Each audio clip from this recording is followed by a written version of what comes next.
pod. I'm Stephen Blaine, your host with Wytlabs, an e-commerce marketing agency. Today's guest is Rachele. Rachele, feel free to introduce yourself and let our viewers know a little bit more about yourself and your background. My name is Rachele.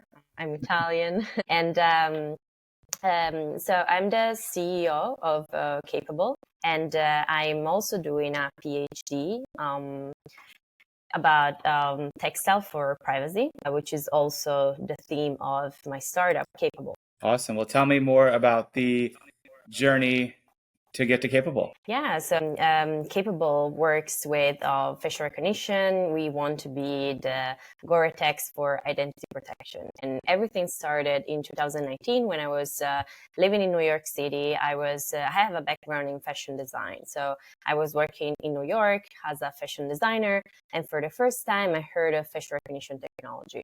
At first I was a bit confused and I got a bit scared. I didn't know what that was.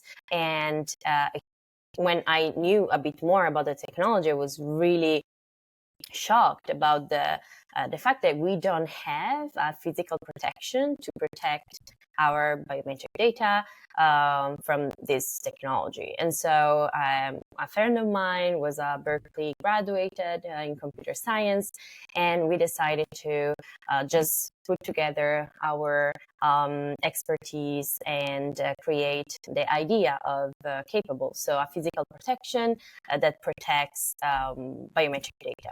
And so that's how it started. Then, of course, I developed the technology, and then everything started actually as a fashion brand that you can still see actually on the first collection. You can still see it on the website. Awesome. That's amazing. So who exactly is your target audience? So I would say for the fashion brand, it's this avant-garde of people belonging to this cultural and technical avant-garde who wants to be leader in raising awareness, who's concerned about the direction that our world is taking. No, we're living in this world of machine, and so exciting. There's a lot of technological development, but sometimes you just need to be aware of the misuse of some technologies and the surveillance state in which we are living in sometimes. And so that's the target for the manifesto collection. But of course, like working on this more and more, it will be a problem of many people. I would say, like all of us now, if we want to opt out from the technology, from certain technologies, we don't have a way to do it in the physical world. Because if we are on the digital world, maybe we can say no to cookies, for instance. But in the physical world, it's just much more complicated. Awesome. Do you have competitors in the space already, or are you leading the space? How does that?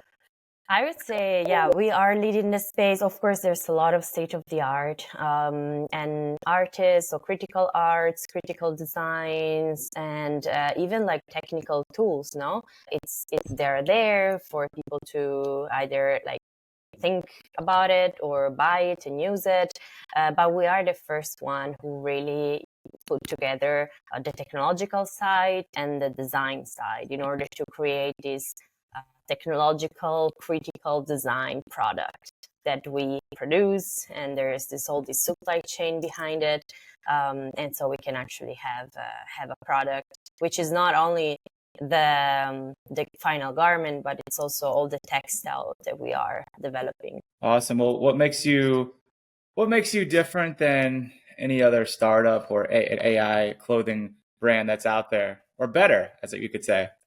Yeah, so of course, I'm pretty sure we are the only brand who's trying to protect biometric data, who's trying to protect the privacy. So we're for sure. I mean, we have many brands who wants to be sustainable. You can be sustainable in many ways. We are for sure, like we are already sustainable regarding all the impact on the environment. We try to source our materials in a certain way, all the certifications and stuff, but that's for us, it's just the basics and the base, and then we are just building on it. And the most important message for us is the privacy, and that makes us unique. 100%. What are your as the site is live and you are selling on the site now as of today?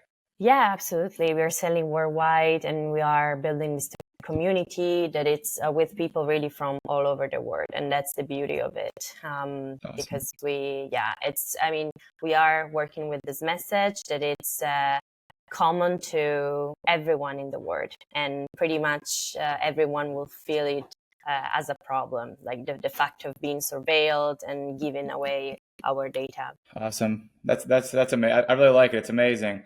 And then on your website, you have some products. What are your best selling products? I would say our best-selling product is probably the ones called either the hoodie or the sweaters. And of course, we want it to be really high quality. And this is also it's all made in Italy. Of course, I'm Italian, so it was easy for us to build this supply chain in Italy using like the high quality, top quality materials. And I think it's also nice that all of our garments are reversible, because at the end of the day, our main message is really to make people make them critical again, no, make them think. And so, do I want to give my data, or do I want to opt in or opt out from this technology? And so the garments are reversible. So if I'm wearing them on the side that it's adversarial, then I am protecting my biometric data. But if I reverse it, if I flip it inside out, then the inside part, it's still beautiful, but it's not confusing the AI. And so in that moment, I am giving away my data. Great. That makes total sense. So being an entrepreneur and starting the brand, what are some challenges that you faced in the past few years, and how were you able to overcome them? I think in the past year, mentality of like, I mean, everyone is talking about AI, everyone is talking about this revolution, everyone is talking about data. Not really everyone, but it's like the world is changing its sensibility on the topic. But when I first started, I mean, I met many even friends who were telling me, but what are you doing? Are you making like garments for to go rob the bank or for terrorists? And I was like, no. Also, I mean, like our garments are so colorful. The collection is called Manifesto for something, no? Because we want to be really visible to the other people, but invisible to the AI. But so I would say at the beginning that was the main challenge for sure. Just making people understand that our intention is good. We don't want to be rebels, but we want to just bring value in the society. Sorry. What is your future plan for yourself and the brand? I for sure want to finish my PhD. That's for sure. That it's about it, and it helped me also a lot with all the ethical side and just entering also the scientific community about the privacy and privacy tech. But in the future, as I was saying at the beginning, I really see our brand as the Gore-Tex of identity protection in a world in which we will live like more and more with machines. And so we will live in a surveillance state.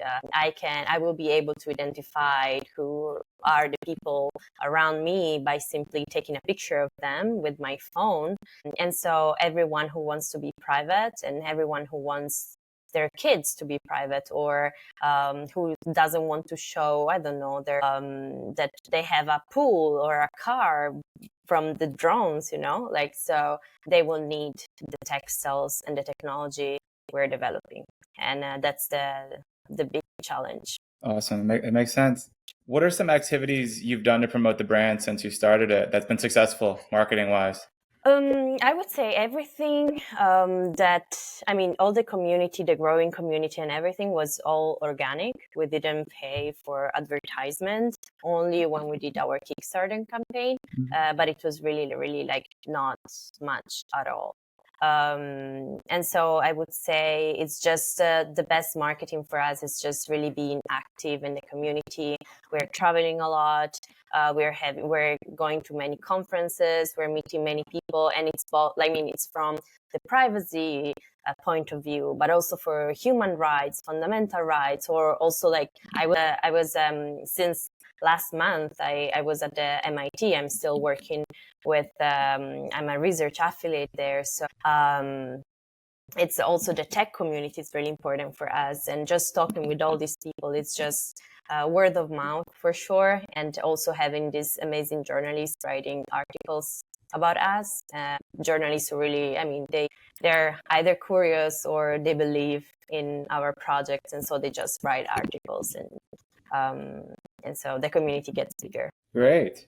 What advice can you give entrepreneurs that are looking to start a brand here in 2024? Well, I think, I mean, of course, as I said, I'm really specialized in fashion. And I would say that a fashion brand, any fashion brand really needs to have this added value. It cannot be about beauty and aesthetic anymore. It needs to add more and more and more, because the fashion industry, otherwise it's about to, I mean, it's not gonna last if we don't bring this added value. And this is also what the new generations want. I mean, we want something with a value. We want a good story, solid story, and so that's for sure my advice, to have something that it's aesthetically pleasing, but it's also functional, and everything is just super aligned. Great advice. What is there anything that I haven't asked you that you would want our viewers and listeners to know about yourself and the brand? Well, just that for me, this is really learning by doing, and everything. I mean, I started, as I said, as a fashion designer, fashion specialist, and then going more and more into this brand, and just explored all this computer science side,